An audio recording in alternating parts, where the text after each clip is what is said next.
أحمده تعالى جل ذكره وعلا، وأشهد أن لا إله إلا الله وحده لا شريك له، وأشهد أن سيدنا ونبينا محمد الذي بعث بأسوة حسنة لإقامة الدين بها في العالم الاختبارية.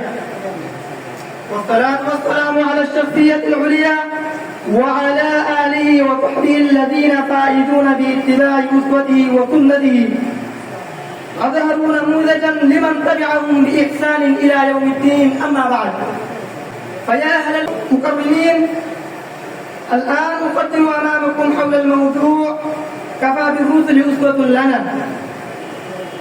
إن الشخصية العليا تقدر على إصلاح الحياة البشرية، لأن الشخصية العليا تؤثر على أفراد الإنسانية. لقد انكشفت بهذه الكلمة أهمية الشخصية العليا في الحياة الإنسانية. إنكم ترون في هذه شخصيات شتى، فهل تستطيعوا أن تميزوا بين الشخصية النافعة والشخصية الضارة؟ نعم، إنكم لتقدرون على التمييز بينهما بهذه الآية الكريمة. لقد كان لكم في رسول الله أسوة حسنة، لأن الله سبحانه وتعالى أنبأ أهل الأرض بأن هذه الآية ما نزلت إلا للإخبار بل للإعلام. إن الأسوة النافعة هي أسوة سيد الخلق محمد رسول الله صلى الله عليه وسلم، والأنبياء الذين أرسلهم الله تبارك وتعالى إلى أهل الأرض ليخرجوا الناس من الظلمات والضلالة إلى النور والإيمان.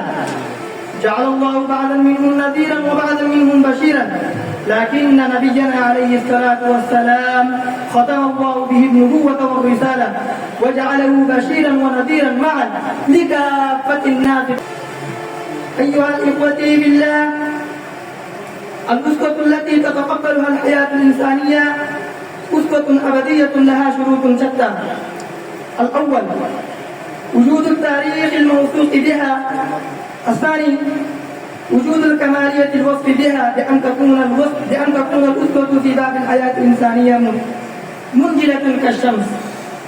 الثالث، قول الأسوة أسوة عمومية يجري على القول من غير قيل وقال. فيا إخوة المتعلمين، وكل من هذه الشروط المذكورة كانت توجد في أسوة النبي صلى الله عليه وسلم. كذلك شرف الله نبينا عليه الصلاة والسلام بكمال الأسوة على جميع الأنبياء المكرمين عليهم الصلاة والسلام. فالأسوة النافعة هي أسوته صلى الله عليه وسلم، وأسوته صلى الله عليه وسلم ما قالت عائشة رضي الله تعالى عنها هي القرآن. فلذا نرى أن سيد المرسلين صلى الله عليه وسلم حول بالقرآن الجاهلية الضالة إلى الإسلامية النورية، فأقام عليه صلى الله عليه وسلم في طريق مستقبل الأمة مشاعل النور والكمال، كما هو ضائع في القصة التي تنال في ذكرياته الطفولية. هي نموذجية للأطفال في سن طفوليته. أقام نموذجا جميلا بتقسيمه التصوية بأن ترك الثدي اليمين لأخيه الرضيع حتى يجل النذير بعين الإنسان. ولفت نظر الجهال إلى العدل والإنسان والانتساب والإنسانية بإقامة حلف الفضول مع صاحبه الذي بذل نفسه وماله بكل فضل أبي بكر الصديق صاحب رسول الله صلى الله عليه وسلم في الغار رضي الله تعالى عنه ومع زملائه المنصفين. وأهداف حلف الفضول إشراب الماء للضيوف الحاج الذين قدموا من بلاد بعيدة، ومساعدة إنسانية البائسة والأرملة، واستئصال فقدان الأمل والسلامة، وتطبيق حق اليتيم، وعدم التجاء الظالمين في المكة المكرمة، والحفاظ على المسافر وماله وابن السبيل.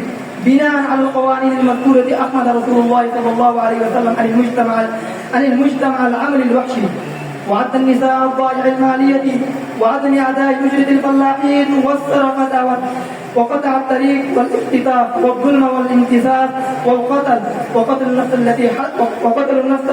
وقتل النفس حذرا والميسر والربا. فأقام المجتمع الذهبي.